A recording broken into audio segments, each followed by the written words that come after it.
You've probably heard the expression, less is more. Well, that is not the Lectric XP's style.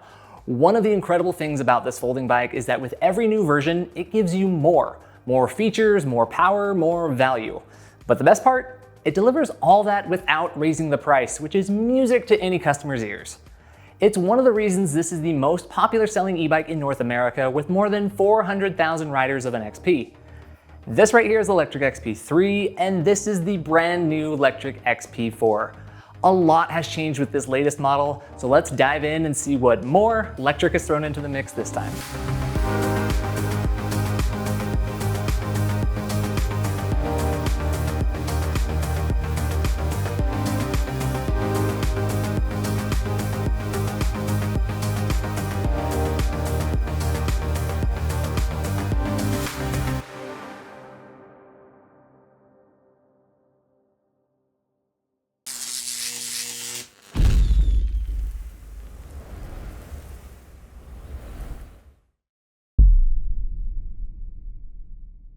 Hey everybody, I'm Griffin and welcome to Lectric Bike Report. Today we're taking a closer look at how the Lectric has leveled up the XP4 compared to its former self. If you want full in-depth reviews of this bike or others, you can find them right here on our channel. Be sure to subscribe if you want to catch our weekly e-bike news and Q&A show too. Let's start by just acknowledging how wild the XP story has been. When the XP 1.0 launched, it broke ground by offering a rare combo. Folding frame, fat tires, and a 500-watt motor, all for just $9.99. That's a lot more common now, but back then, it was a game changer. So this is a great example of a company building up market power and passing the benefits along to the consumer. Lectric continues to pack more features and refinements into that familiar price point. And in a lot of ways, the XP has become the measuring stick for any entry-level e-bike. Now, we're not doing a full history lesson today, so instead of comparing the XP4 to the original, we're focusing on what's changed from the XP3 to the XP4. And hopefully this gives you a better sense of the upgrades and features, and maybe helps you decide if this bike is the right one for you. And hey, if you do decide it is the one, using our link before purchase helps support the channel. We appreciate it. It keeps us out there testing more bikes for you. All right, it's an e-bike after all, so let's kick things off with the motor and battery. The XP3 came with a 500-watt hub motor, a 1,000-watt peak, delivering 55 Nm of torque, and it was powered by a 10.4 amp-hour or 499 watt-hour battery, and it ran off of a cadence sensor. The XP4 standard model also has a 500-watt motor, but now it peaks at a higher 1,092 watts with the same 55 Nm of torque. But the big change? It now uses a torque sensor, which provides smoother, more responsive power delivery, which is still powered by a 10.4 amp-hour battery.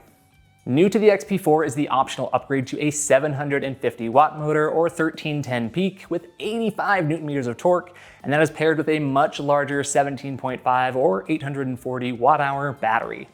That upgrade runs an extra $300, bringing the price to $12.99, but it's a pretty strong value in its own right.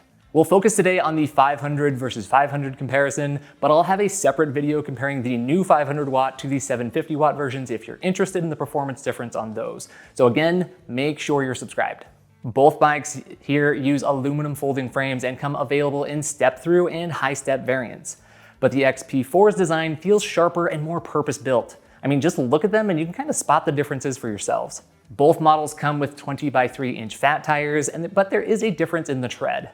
The XP3 has more of a knobby tire pattern, while the XP4 has a more hybrid design with a smooth center strip and knobby shoulders. Both come with Slime pre-installed for flat protection. The brakes have also been upgraded. The XP3 used 2-piston hydraulic brakes with 180mm rotors, but the XP4 now features custom Star Union 602 brakes designed specifically for Lectric. These have thicker 2.3mm rotors up from 1.9 on the XP3, and the brake levers on the XP4 feel more solid with a bit more weight to them. Drivetrain-wise, the XP3 used a 7-speed Shimano tourney with an over-the-bar shifter. The XP4 moves up to the Shimano Altus 8-speed with rapid-fire trigger shifters. The gearing improved as well, the chainring increased from 54T up to 56, and the cassette expanded from 11 by 28 to 11 by 32. Both bikes have 50mm spring forks, but the XP4 now gets blacked out stanchions and some custom Lectric branding. The XP3 came with folding pedals, while the XP4 now uses quick-release aluminum ones with a bit better grip and a bit more platform. One of my personal favorite changes, the key location. On the XP3, you had to leave the key in and it was tucked under the frame, which is not great. Now it's moved to the side and you don't need to keep it in while riding, which is a huge win. Both bikes have collapsible, telescoping stems, but the XP4 now aligns the stem angle with the head tube rather than pitching forward 15 degrees like on the 3. That shortens the reach and gives you a more upright and relaxed riding position. The grips have changed too, from harder rubber on the XP3 to a softer, more flexible material on the XP4. The twist throttle is gone as well. It's been replaced with a thumb-style throttle mounted sideways.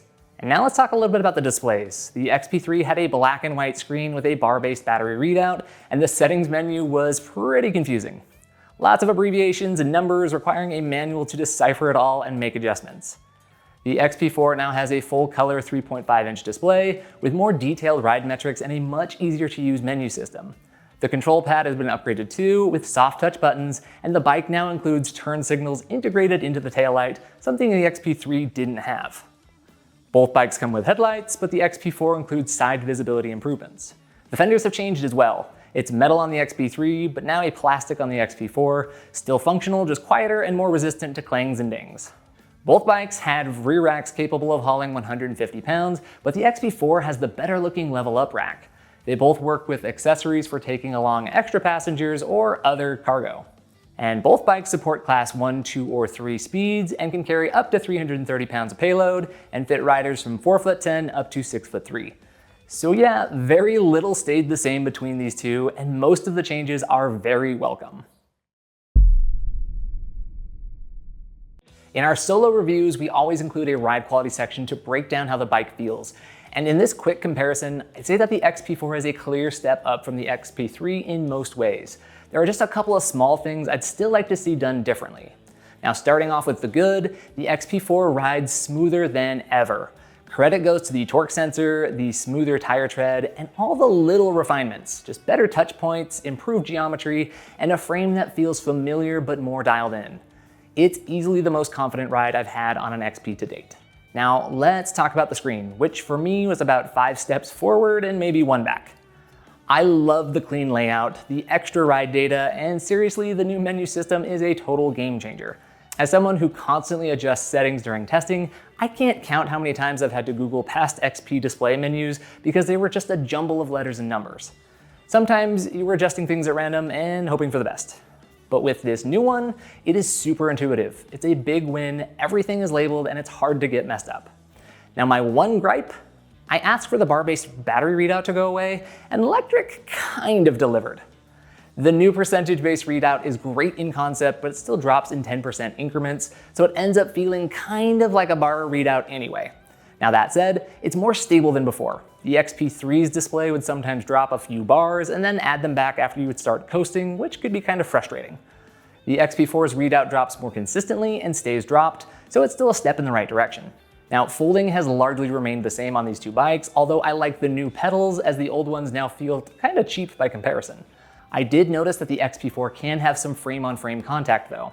So I would advise people or Lectric to attach some sort of rubber stopper material to prevent any issues, or fold it with a blanket or something in between if you're putting it in the back of a vehicle. One major contributor to ride quality, the XP4 has a unique advantage. It's the result of a bike that's been ridden by hundreds of thousands of riders. Even if just a fraction of them gave feedback, Lectric was in a great position to learn what needed improving, and it really feels like they acted on almost everything. And pulling that off without raising the price, again, that's just a feat in and of itself. So there you have it. I hope you found this spec breakdown helpful. If you've known a happy XP owner of the past and you've been on the fence about getting one for yourself, just know that now you're getting into a much more refined experience with the XP4. I'm not the type that typically urges people to upgrade either if they've been happy with what they have now, but this bike is so much further along, I think XP1 or 2 owners might want to consider it if they're thinking about getting something new. It has come a long way, but you can still buy back into it at the same price.